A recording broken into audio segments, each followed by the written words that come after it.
Melancholy and the labyrinthine world of things. Man's interest lights upon delicious inanimate objects.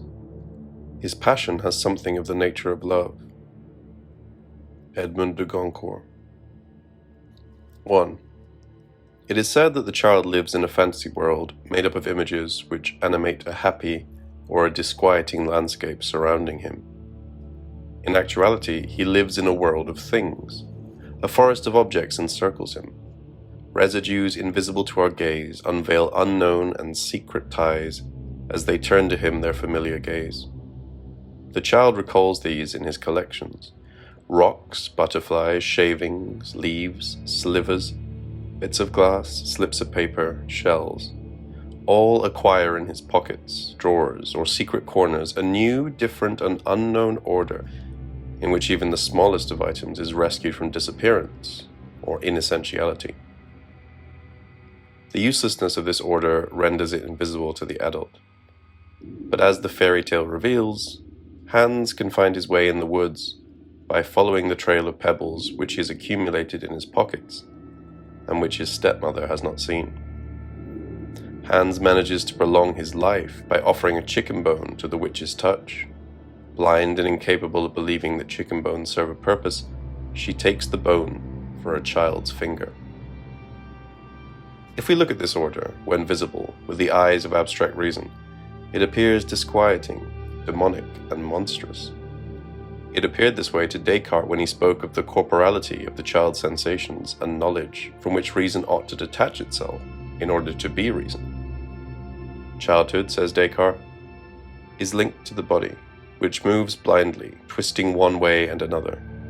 Childhood makes usefulness to the body in which it is immersed the sole reference point, and maintains the hallucinatory view that there is greater or less reality in each object it touches according to how much or how little it has been touched.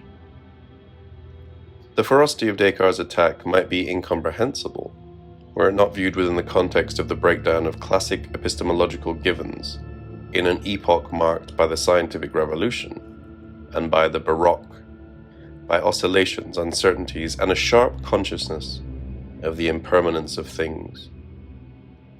The Cartesian gesture is contemporary with and parallel to that of the melancholy prince who, for love of order, destroys all potential orders. The child, as well, is a melancholy prince who first entrusts his life and his secrets to the things he has gathered, and then, with the back of his hand, destroys all. This destructive joy forces a confrontation with instants of nothingness, with moments of utter, terrible emptiness. 2. The melancholic, Benjamin writes, embraces in contemplation dead things in order to save them. Hence Hamlet, forgetting that his dead father has himself lost a father, and that that father had lost his, cannot resign himself to death and caducity.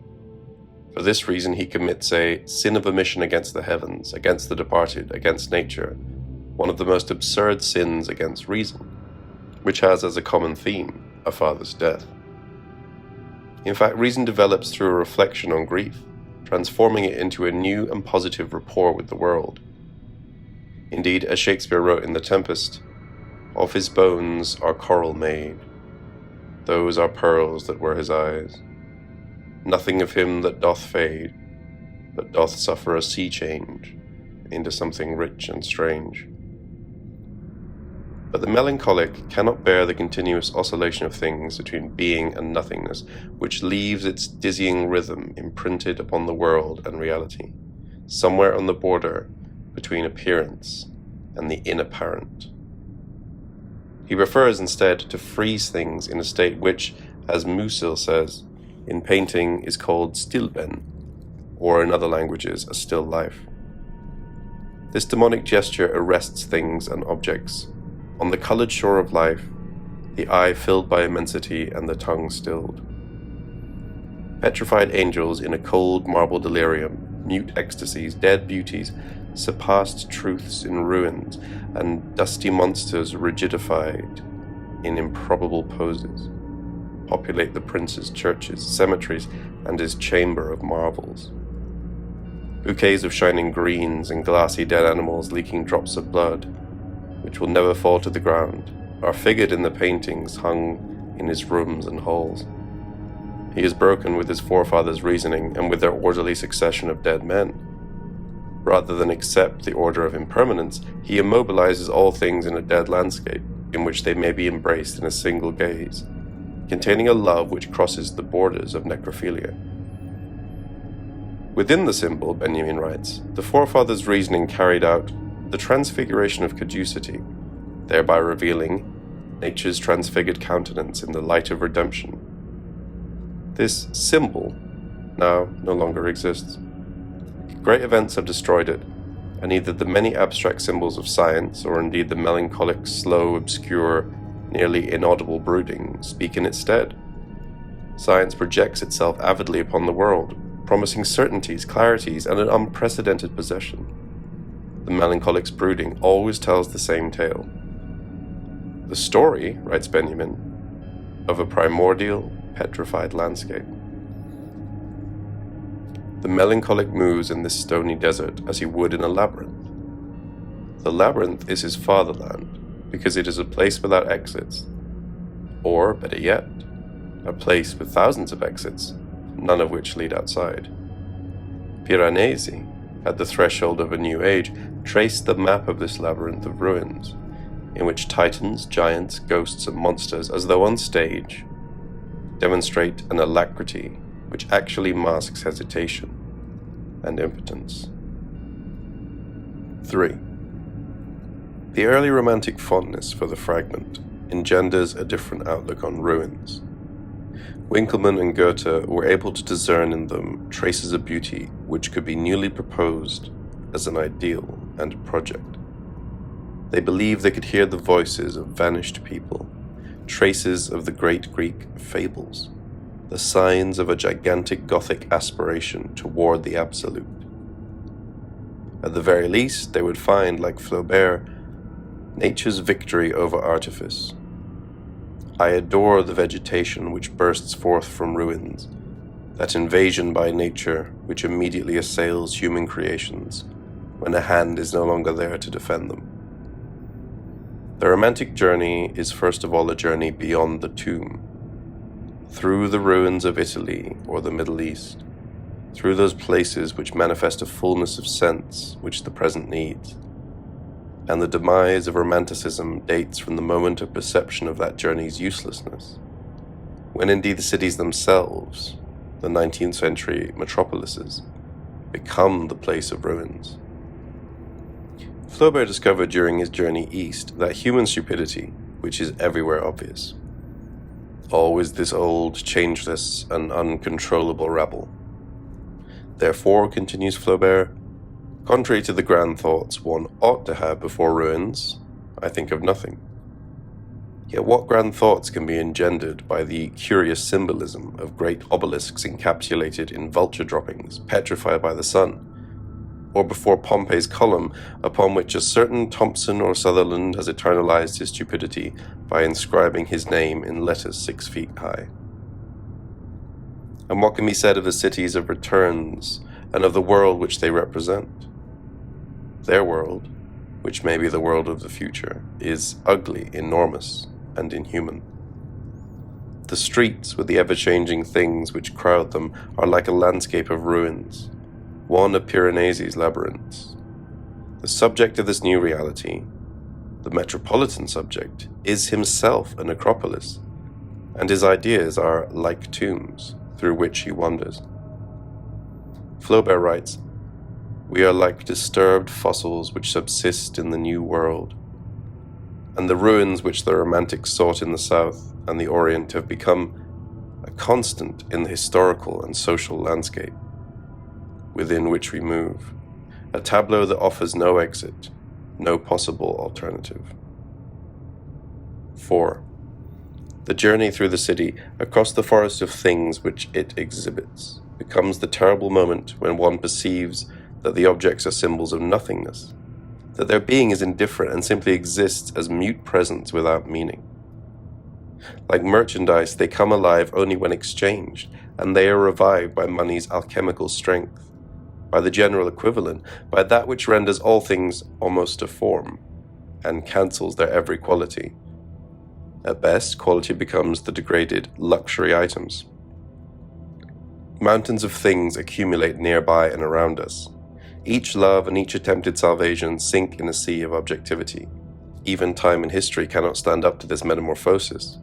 They become Gothic, Renaissance, Louis XIV, or imperial styles which, Flaubert writes, follow each other in succession, like fashions, within a few short decades.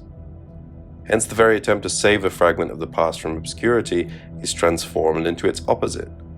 It becomes the gesture which cancels every trace of the past and consigns it to the market.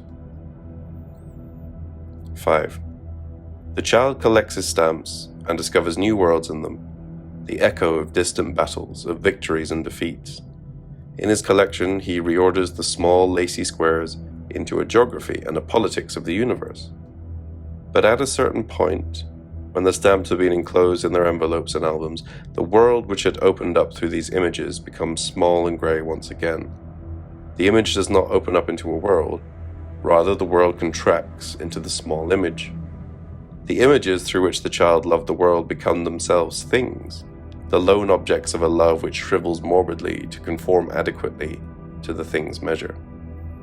Hannah Arendt defines the collector Benjamin as a pearl diver, one who lowers himself to dizzying sea depths to gather pearls and coral, in which even death has become something rich and strange.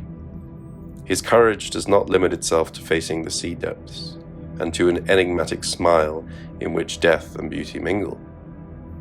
He must challenge the very decrees that would keep these jewels buried forever. He must break the law. The love which moves him must therefore be a destructive love. He searches for buried, hidden beauty. Aesthetics, ethics, and an entire value system have sanctioned this segregation.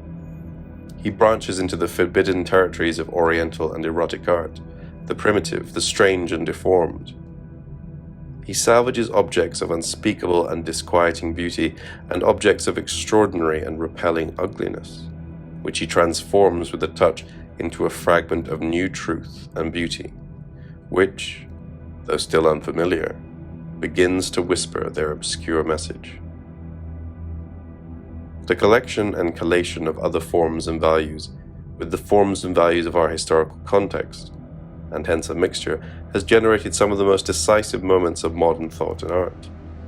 The erudite collector of Oriental truths, of pre-classical myths, and of primitive myths has revealed through this activity the tension and the demonic self-denial which is usually attributed to the genius's creative gesture. And yet, the pearl diver is not happy. His character is saturnine, melancholic. The fragments which he rescues from the course of time, like the stamps in the child's album, are but the dust left behind by a tremendous loss, a sole, grey witness of an unreachable totality. In order for the collector's gesture to truly impart salvation, he would have to collect the whole world.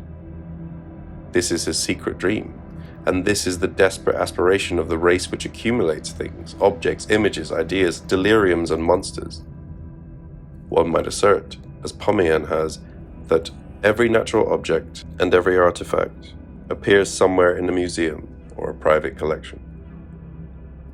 So the collector loses his taste for adventure. He closes himself in the lair of his collection, in his world of rocks and stamps, or paintings or coins or carpets. Here in the lair he can live out the illusion of having saved one thing from the tyranny of utility and consumption. He immerses himself in this place as though he were in a dream that will magically link him to the fragment in which he seeks, against the world, salvation. He opposes the rigid, Medusa-like beauty of this small world of fixed things to the great world of impermanence. And he does not notice that the laws which govern his collection are the same laws that govern the world of commodities, rarity, richness, possession. He does not notice that, just as one views the surfacing instant in a Polaroid print, it is possible to read, in the image of things rigidified in his collection, the chaos which governs the world of things. The objet d'art is nothing but a veil which covers the absolute, inhuman, monstrous nudity of a senseless accumulation of things. It is but a thing among things, even if it tries with its apparent splendor to legitimize the inert, marshy opacity of the world of dead things. The outcome is no different when the objet d'art is elevated to the social status of a cultural asset, a paradoxical expression in which the adjective cultural seeks to negate what the noun, asset, affirms. Capital, interest, inheritance, possession. It is as if one were to say disinterested interest, unproductive capital, etc. Noting this senseless accumulation of things, gestures, and events, Kafka writes the catalogue of an immense senseless collection. He describes the world as a collection. Proust said that the museum is a train station. Valéry called the museum a continuation of the street's chaos. The museum is a labyrinth. But does a branch of knowledge exist for the labyrinth? 6. In Mr. Samler's planet, Bello described the entire world as the province of the collector of ruins, Samler the gatherer. Behind him are the caves and ravines in which Dostoevsky's characters move about, Eliot's unreal cities with their streets filled with oscillating and uncertain shadows, and, still more obscure, the corridors where Conrad's secret agent hides. Behind him is Lieberman's City of Dead, a place for bodies shattered by the violence which reigns uncontested upon the surface. These ruinous landscapes have already appeared in Baudelaire's Tableau Parisien, or even earlier in Leopardi's Immeasurable City. And Flaubert intervened with his prophetic mysticism, unleashing in this space two mad demons born of hatred, Bouvard and Pécuchet, who ruin everything they encounter or touch. Their demonic rites turn knowledge, ideologies, and belief into ridiculous, terrifying fetishes. 7.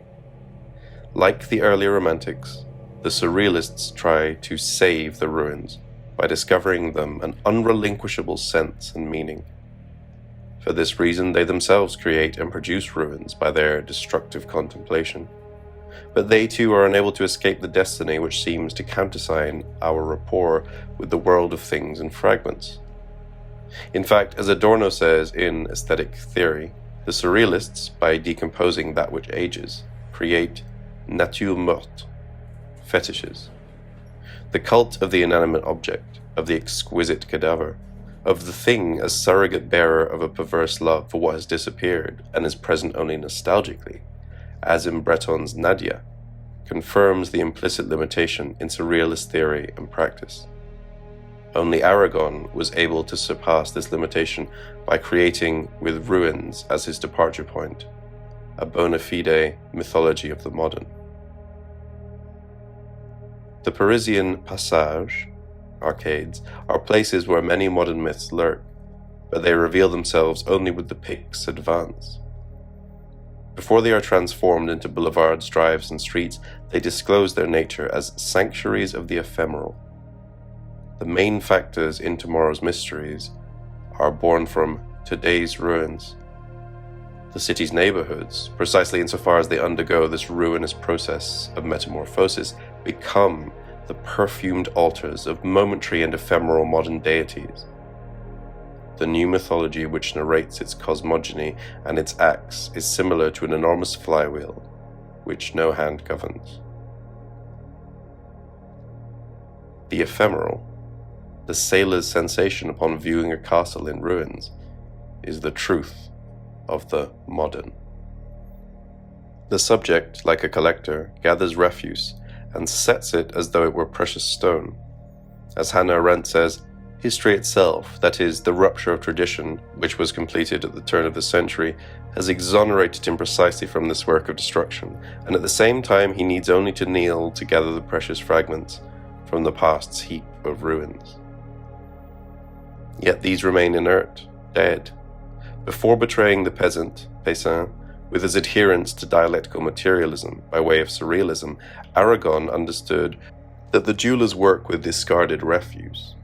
This kneeling in ruins in order to gather precious objects hidden there leaves the ruins intact in their situation, places of silence or of an undecipherable whispering, which manifest their truth only negatively.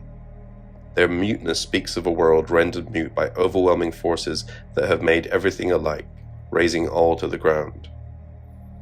We may kneel to gather a fragment, but it stays a fragment and can speak to us only of a beauty which is lost forever. The peasant dreams of being able to construct, with fragments thus gathered, not an abstract order which has already been lost, but a new horizon of things which flower again as the strange flowers of a strange reason. The peasant's dream comes from afar and still goes on. 8. Already in the second untimely meditation, Nietzsche preached the necessity of a critical operation, meant not to arrest itself in love for what it was ruining, but to construct on the free terrain that which lives in hope. In Carattere Distruttivo, and in other clearly Nietzschean texts, Benjamin reiterates the necessity of surpassing the reconstructive moment, which always presupposes a love for the shattered and a bewitched complicity with the past order, if one hopes to attain the constructive projection of a new horizon of sense precisely on the basis of what criticism has broken. One must love ruins, Benjamin affirms, only for the road which traverses them, for the terrain which can be disclosed beyond them, before us. To walk there, one must conquer melancholy, the love of decomposition, for the fall which so fascinates us. As Cioran writes, we engage ourselves in carrying it out, instruments of a strange execution, fascinated by the illusion of touching the edge of darkness, the borders of our nocturnal destiny. A melancholic sense of the world's end sends us slipping into the void the way we fall into a dream. But beyond the melancholic stream of failing and immobility, an unknown terrain opens out, where one can make out the barely traced paths of the possible, of what is to come, of the journey.